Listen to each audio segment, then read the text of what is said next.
Hello and welcome to another Marty's Matchbox Makeovers. Today I'm at the Geelong Vintage Markets and I'm looking for some Matchbox cars to restore. Here's a small display, but most of them are corgi and dinkies, etc. Oh, this box took my eye, and it's unusual because there's a lot of Matchbox cars in here and they're only for $25. I'm happy with that. I can't wait to get this home and see what's inside it. Well, what do you know? In that box I found one of my must-have models, a number 61B Alvis Stalwart. These were produced in 1966. This one's particularly grotty, and like all the other vehicles in that box, all of the tyres are missing, which is quite annoying. The stickers will need replaced, and I need to source a roof for it as the original one is missing.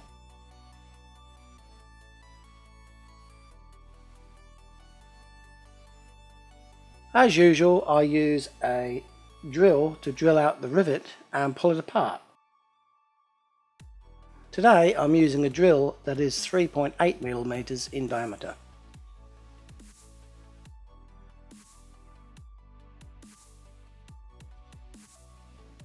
When the base is off, you can see this rather funky looking plastic piece, the like of which I've never seen before. It's actually a combined windscreen and suspension unit, which is pretty ingenious, and it's amazing that the Matchbox engineers came up with that. Next I'm going to remove the wheels and axles. If you can see, there's plenty of excess length on these axles, so I can easily use my Dremel method of removing them without damaging the wheels. So I'm going to do that now. All I do is keep my finger on one end of the axle and grind away the other end. As soon as the flange is missing, or the burr, I can remove the wheel. It's quite simple and quick.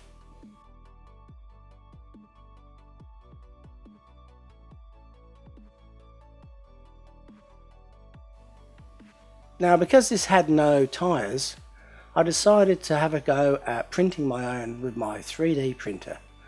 I've been using this quite a fair bit recently, and I find it a very useful tool, although it is quite expensive.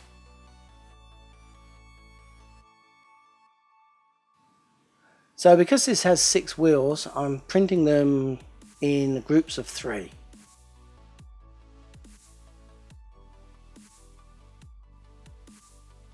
After printing, the 3D printed parts need tidying up with craft knife, emery paper and some satin black paint to make them look like new tyres.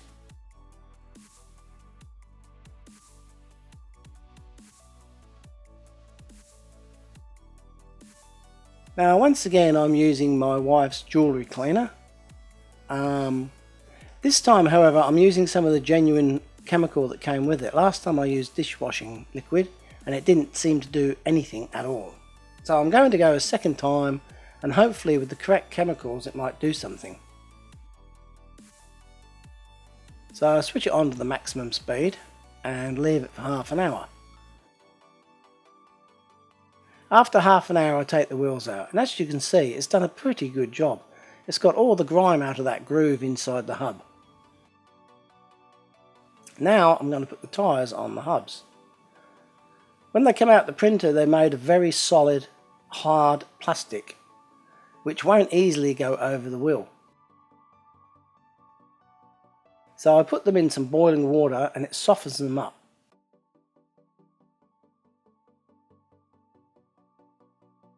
When they have been softened, it's a simple case of just pressing them on. When they cool they go hard again and you can't get them off.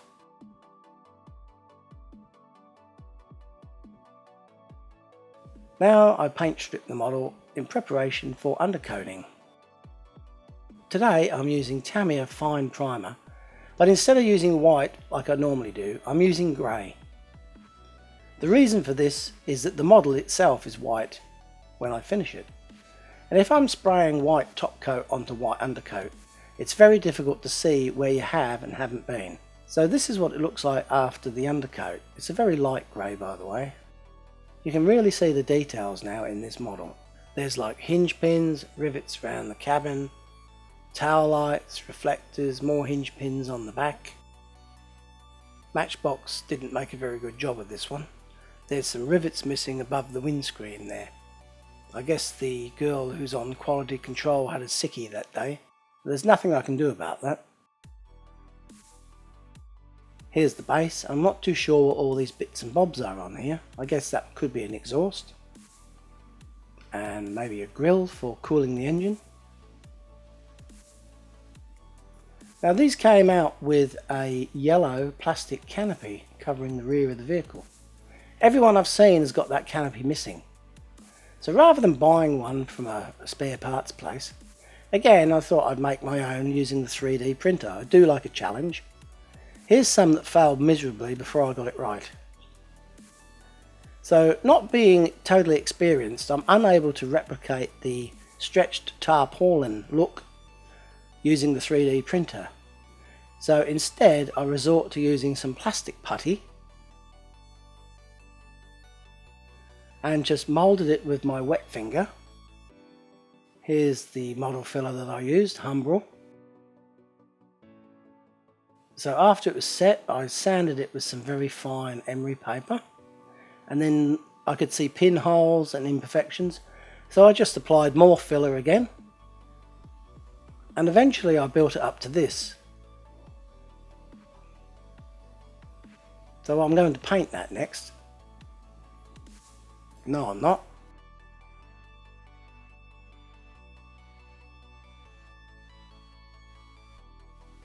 Now I'm just going to clean the windscreen using some soapy water and a soft brush.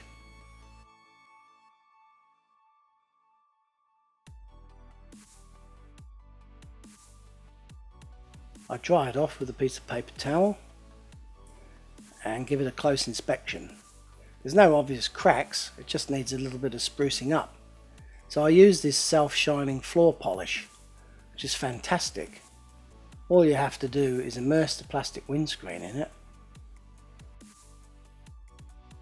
take it out, shake off the excess,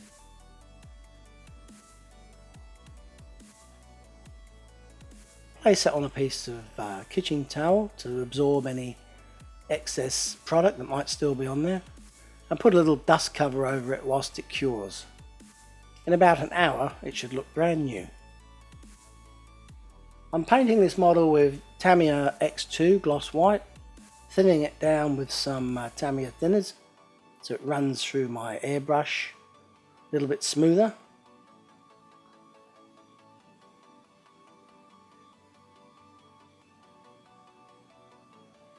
I never accurately measure my thinners, I probably should, but I haven't reached that stage yet. I just do it by eye. If the consistency of the paint looks thin enough, then I just run with it and hope it works, and 9 times out of 10 it does. This is the last video where I shall be using this spray booth. I've had this for about a year, and I figured it was time to upgrade. This is quite unusual. I ran out of paint halfway through and had to top it up again. That hardly ever happens.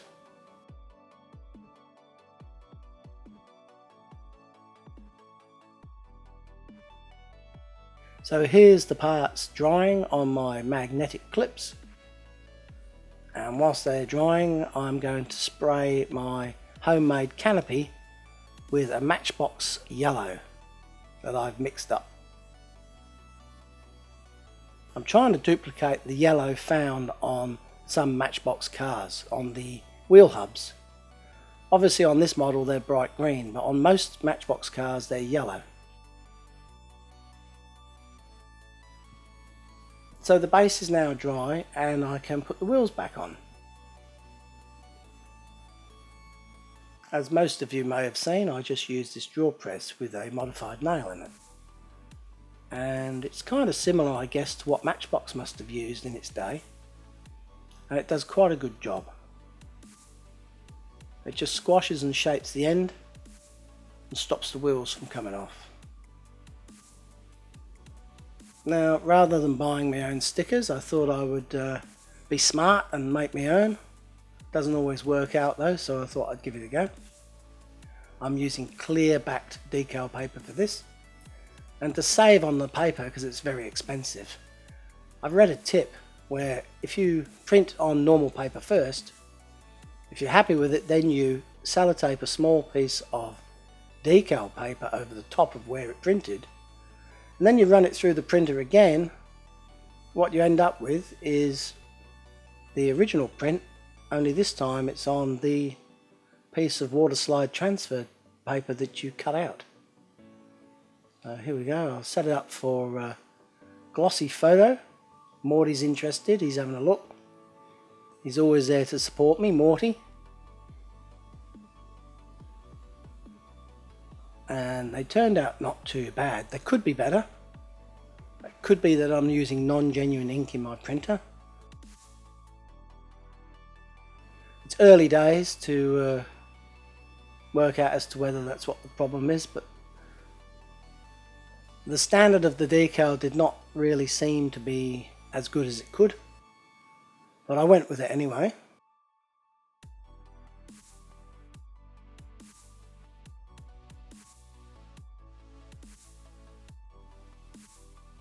Just wicking away the excess moisture there with a little bit of toilet paper, and then using the cotton bud there to roll it into position, get out all the air bubbles and excess moisture, etc. Now that looks pretty good, but I must admit that when I was filming the end shot with the finished product on the carousel, I was not happy with the standard of the decals and I ended up redoing them. Anyway, now the decals have set, it is time to put this little baby back together. So I put the windscreen and the suspension plastic part in. And the base has a little tab on the front that goes into a slot. So you engage that first, and then the rivet post should pop up through that hole, and you're ready to put the screw in. And new reproduction decals.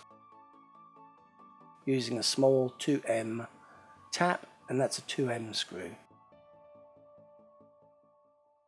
So here's the canopy.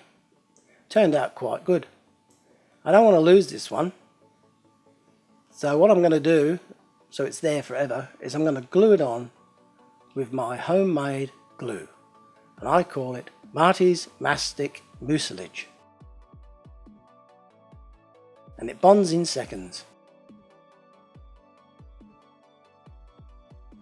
So I'll do that now. Oh damn it, that's typical.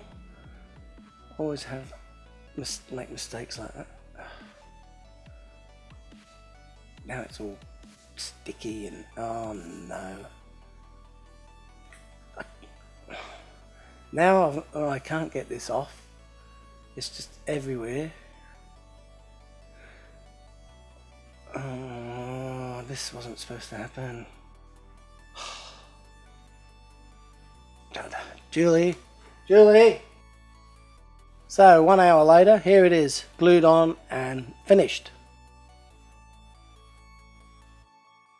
For those that are curious, I'll give you the measurements of the roof. It is 45mm in length and 28mm in width. And now for the final reveal. This model was in a terrible state. It had no tyres and no canopy, the stickers were abysmal and it needed a paint job. And this is what it looks like now. A new paint job, 3D printed tyres, 3D printed canopy, and new reproduction decals.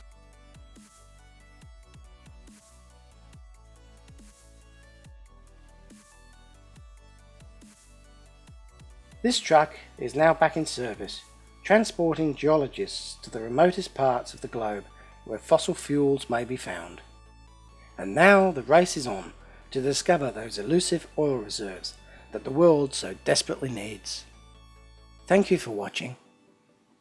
I hope you've enjoyed the show. Goodbye.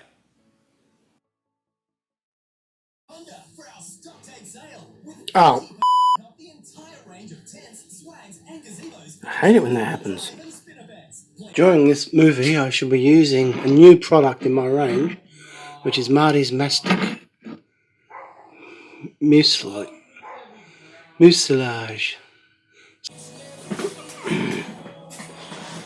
So I'm going to glue this in here using my glue. So I'll do that now.